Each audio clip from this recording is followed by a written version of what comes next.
Donc, Bismillah ar-Rahman ar-Rahim. والصلاة والسلام على أشرف المرسلين سيدنا محمد صلى الله عليه وسلم وعلى آله وصحبه أجمعين. Donc aujourd'hui, on va essayer de voir la modélisation d'une bobine à noyau de fer. Donc on commence par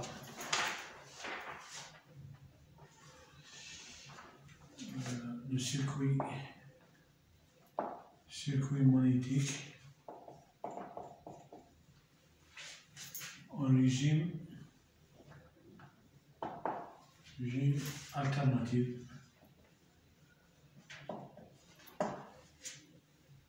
Sinusoïdal.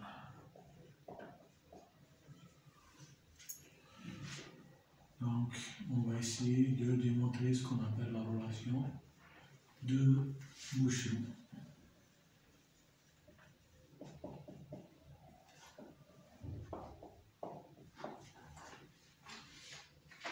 Donc,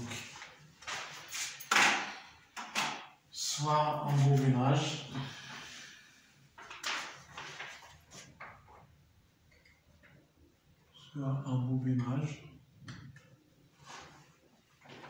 de inspire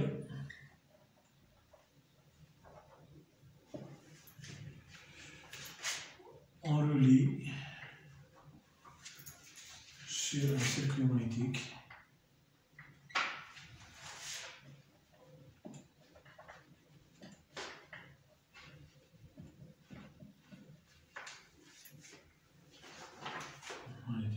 comme suivant.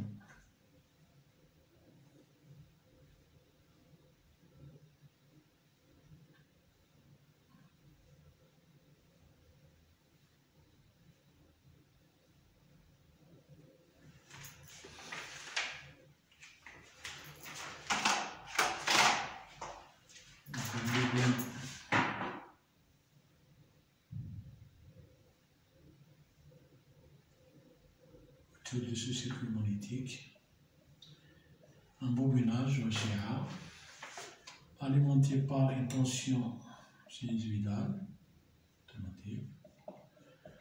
Donc cette bobine ou bien ce bobinage va être parcouru par un courant I de T. Donc ce courant va créer un champ magnétique suivant la règle de tire-bouchon. Donc le courant il va créer un champ magnétique dans ce sens-là. Ça veut dire un flux magnétique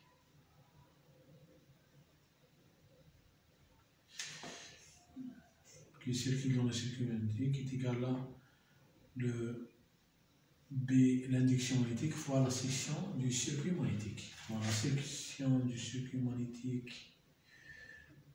Donc, donné par ça. Donc ça c'est la section du circuit magnétique. Donc ça va aussi SE. D'accord? Donc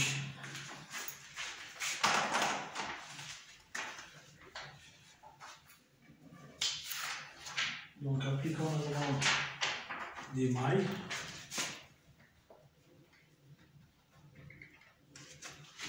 La loi des mailles.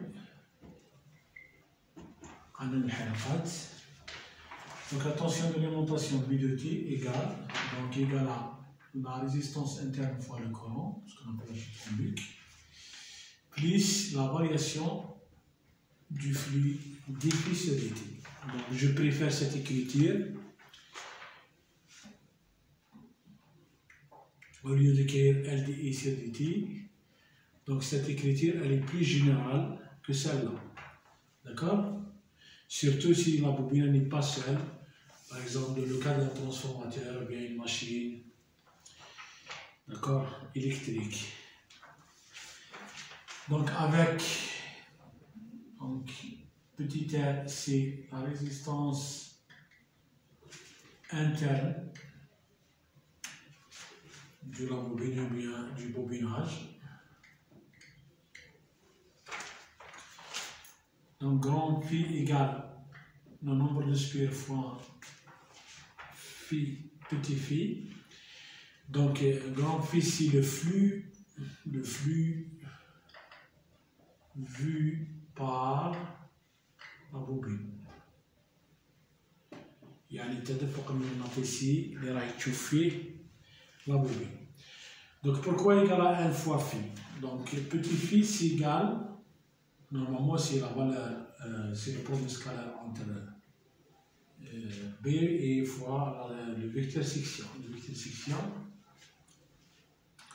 qui est égal à B fois SE parce que B et S sont parallèles.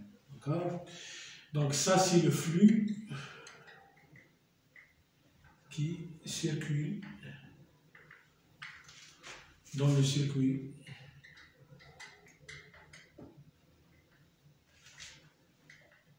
magnétique.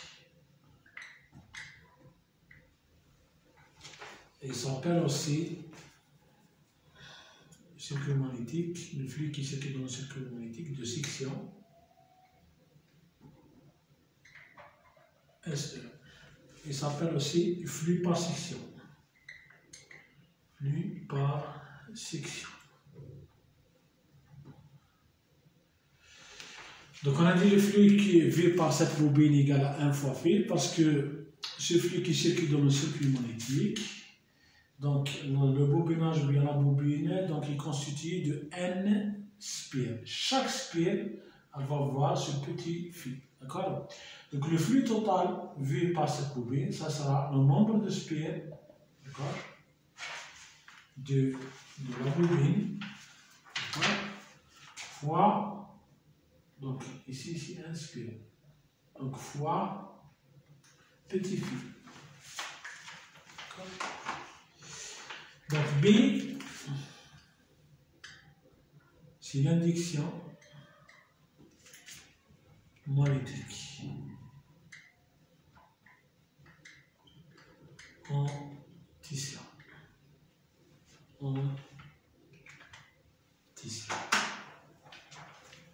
Le litige c'est ici.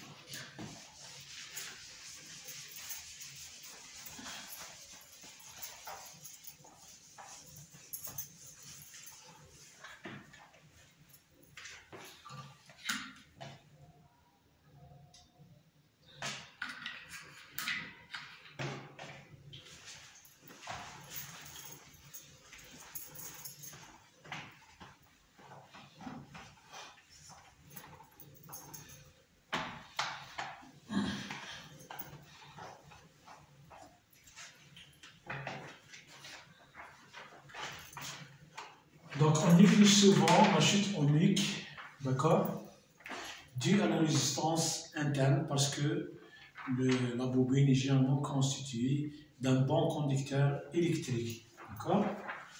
Donc on néglige souvent la chute ohmique, ohmique ou bien la chute de tension R et devant la force contre-électromotrice, devant dφ sur dt. D'accord? Donc cette hypothèse, ça s'appelle hypothèse de Cap. Et cette hypothèse, elle est souvent réalisée, d'accord, ou bien vraie, d'accord, parce qu'on a dit que la bobine est constituée d'un bon conducteur électrique. Donc V de t à peu près égal à dφ sur dt. Donc phi égale à 1 fois petit phi, donc on a 1 dφ sur dt. Et petit phi égale à b fois SE, ça veut dire 1 fois SE fois dB sur dt. D'accord? Donc, si la tension B de T est une tension sinusoïdale, donc souvent elle est écrite souvent B fois racine de 2 fois B efficace fois cosinus oméga T, tel que oméga est la pulsation qui est égale à 2P fois F. D'accord? F c'est la fréquence. D'accord? Et oméga c'est la pulsation. Donc celle-là c'est la pulsation. Et F c'est la fréquence. La pulsation nord, l'Arabia. Et la fréquence théâtre. D'accord? Donc le B de T, donc normalement égal à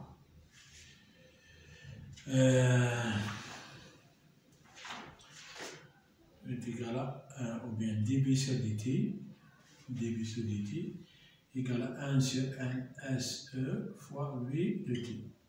Ça veut dire que dB égale à 1 sur NSE V de T dt. Donc B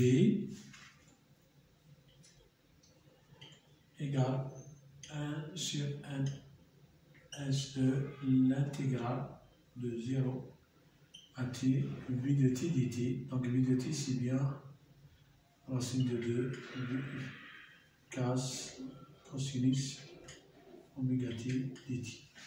D'accord? Donc,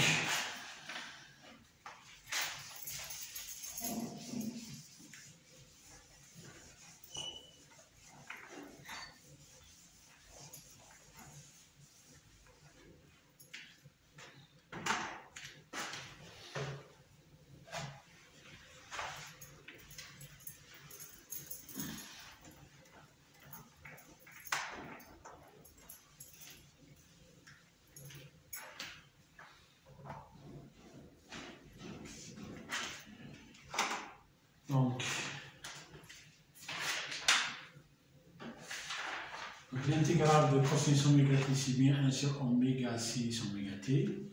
Donc le B de t égale 1 sur NS1. D'accord? Racine de 2, B efficace, on a dit que l'intégrale de cosinus oméga t c'est bien 1 sur oméga le sinus oméga t de 0 à t. Donc ça donne sinus oméga t moins sinus 0 c'est 0, donc B de t égale racine de 2 B efficace sur NSE oméga sinus oméga t. D'accord? Donc on a B de t c'est bien B max fois sinus oméga t. Donc si on compare avec cette relation, donc on trouve que B max c'est bien racine de 2 B efficace sur NSE fois oméga. Et oméga c'est bien 2P F. D'accord? Donc celle-là c'est bien oméga. D'accord? Donc on va essayer d'arranger cette équation. Donc on trouve V efficace égale 2P sur racine de 2 N B max SE fois la fréquence. D'accord? Donc 2P sur racine de 2, donc si on calcule ça, on trouve 4,44 N B max SE fois la fréquence. D'accord? Et cette relation, ça s'appelle relation de Bouchon. D'accord? Ici, il a Bouchon. Donc,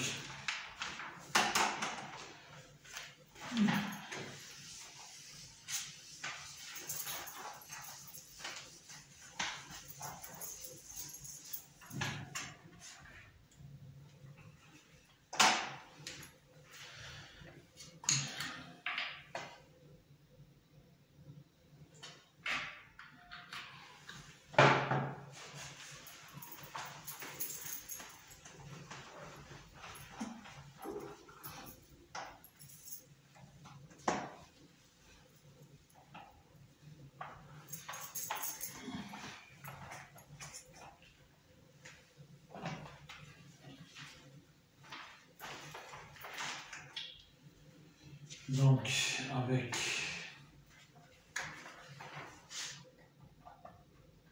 2p sur racine de 2, on a dit c'est 44. D'accord? Donc, cette relation de Bouchot,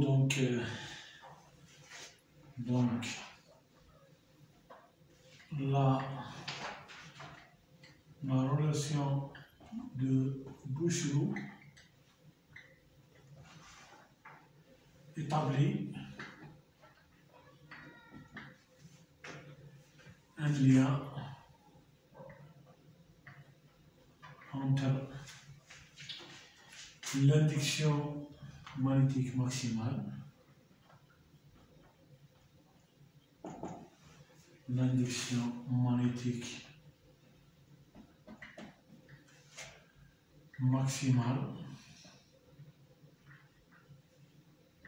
B max,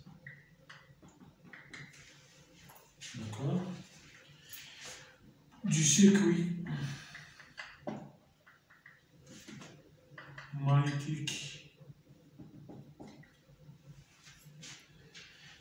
magnétique de section SE,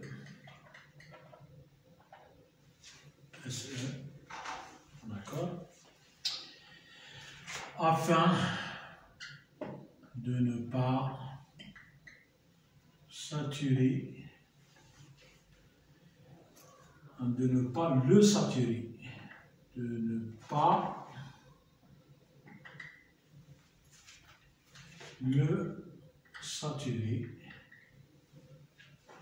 lorsqu'il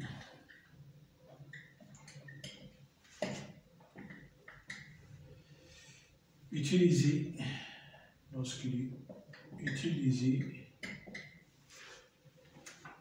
comme un noyau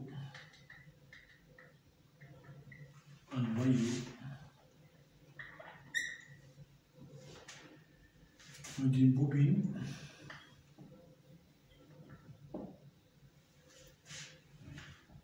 de un spire,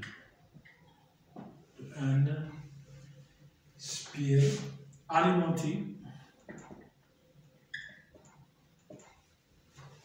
par une tension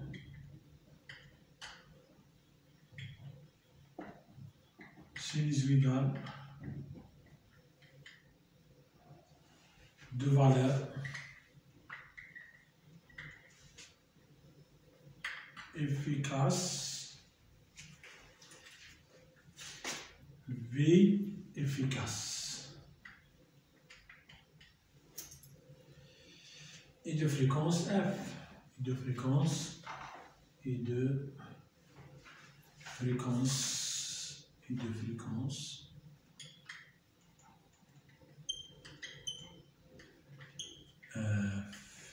d'accord. Donc on va essayer de faire une remarque importante.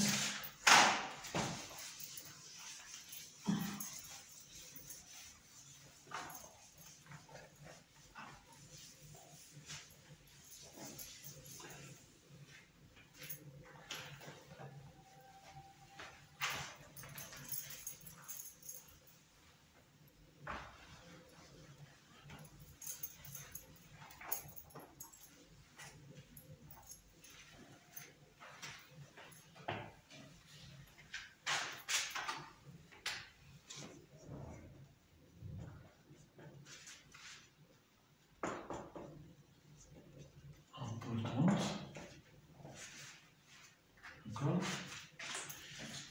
Donc la relation du Bouchot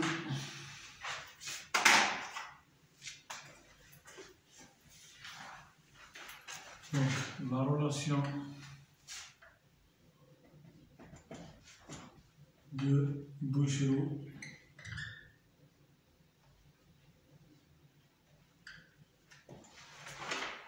n'est utilisable, donc le système ILA n'est utilisable qu'en régime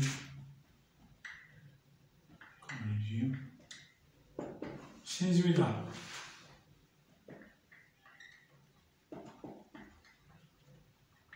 هذه الضرورة لازم تكون الفرق الكمون المطبق بين طرفي الوشعة يكون متجانبي. De tension en régime sinusoïdal, de tension et dans l'hypothèse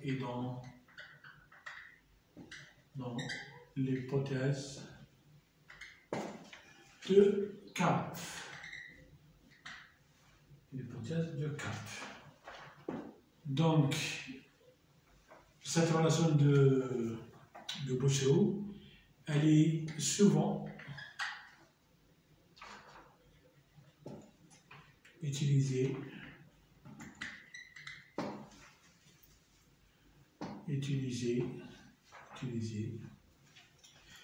pour déterminer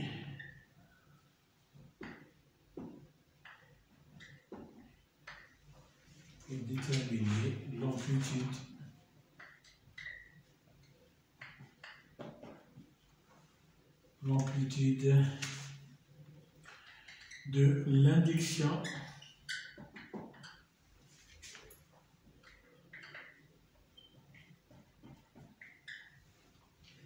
magnétique présent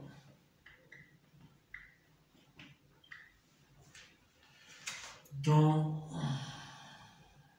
un circuit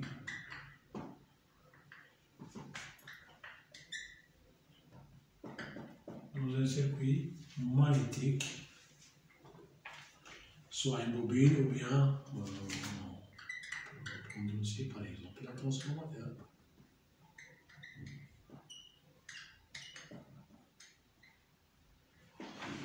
D'accord?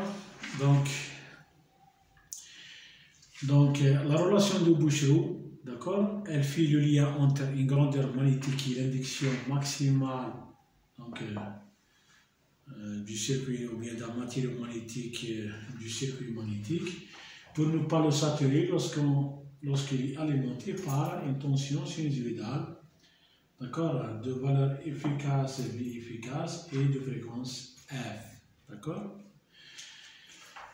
Donc on va faire un exercice d'application sur cette relation de Boucheroux.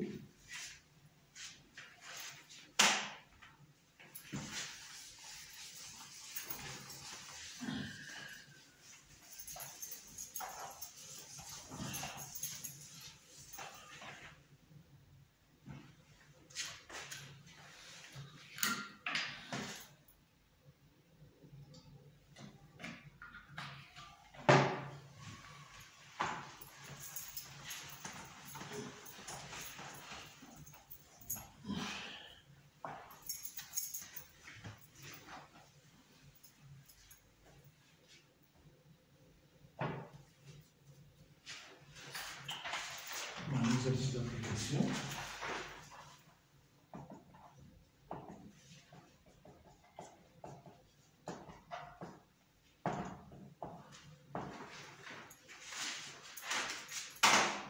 Donc un circuit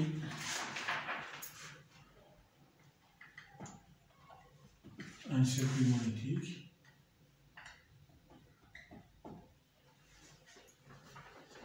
de section SE égale à 10 puissance moins 2 mètres carrés, c'est-à-dire 10 cm sur 10 cm. Et son induction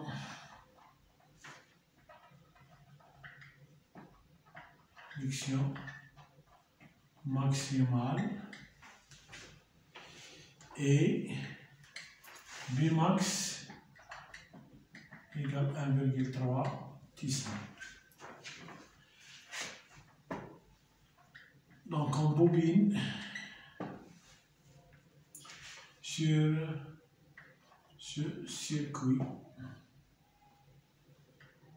magnétique, circuit, un bobinage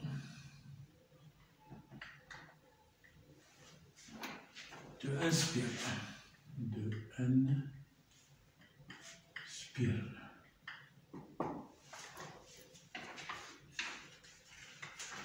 Partie 1 de la première question.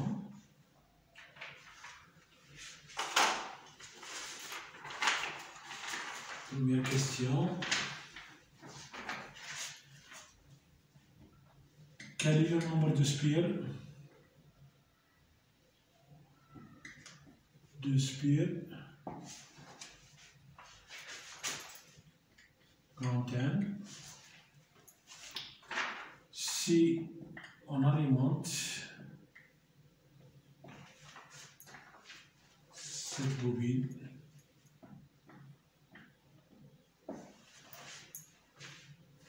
par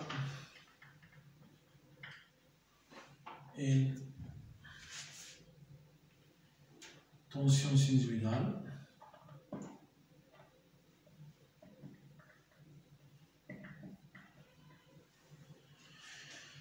de valeur efficace, V efficace égale à 220 volts et de fréquence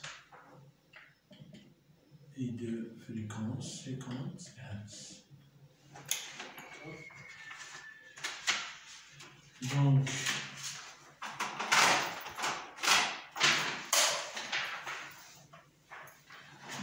deuxième question.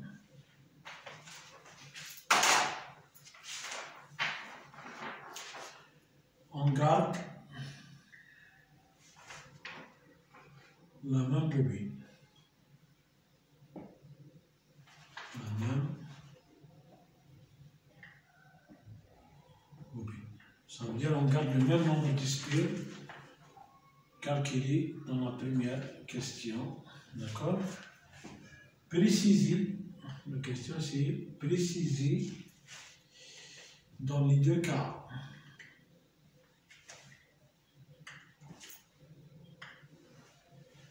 Deux cas suivants,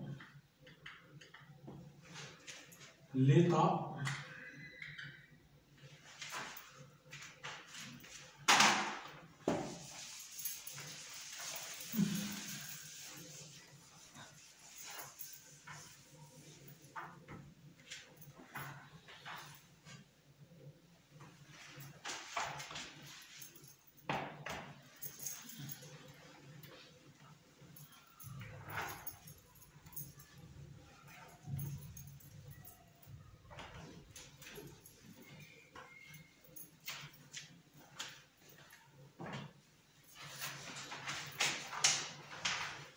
donc l'état du circuit magnétique. L'état, ça veut dire qu'il est saturé ou non saturé. Saturé ou non saturé. D'accord? Bon, le premier cas, donc on alimente par une tension de valeur efficace isolée de valeur efficace 110 volts et à une fréquence de 60. Deuxième cas, donc on alimente par une valeur efficace, bien tension sinusoïdale de valeur efficace 380 volts et une fréquence de 50 Hz. D'accord? On va essayer de résoudre cet exercice. D'accord? Première question, c'est de calculer le nombre de spires. Donc on a la relation de Boucher. Donc la relation de Boucher. Bon, on peut appliquer la relation de Boucher parce que on alimente la bobine par une tension sinusoïdale. D'accord? Donc B efficace égale 4,44 fois le nombre de spires fois B max fois la section du circuit magnétique fois la fréquence de la tension sinusoïdale. Donc le nombre de spires donc, égal à B efficace Q divise 4,44 fois B max fois la section circuit magnétique. On va faire une petite application numérique.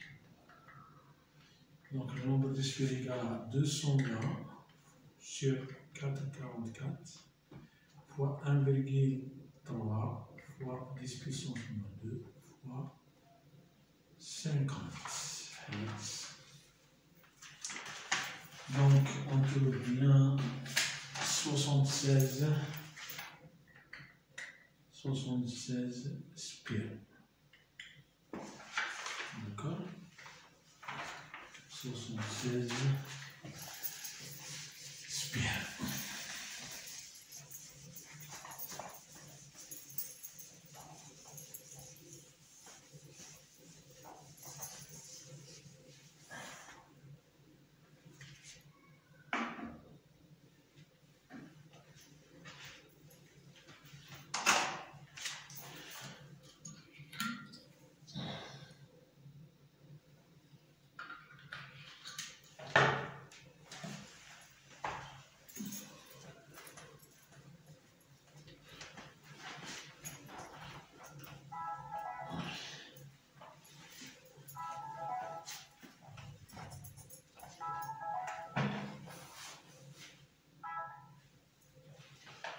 Donc le nombre de spires, donc c'est bien 76 spires.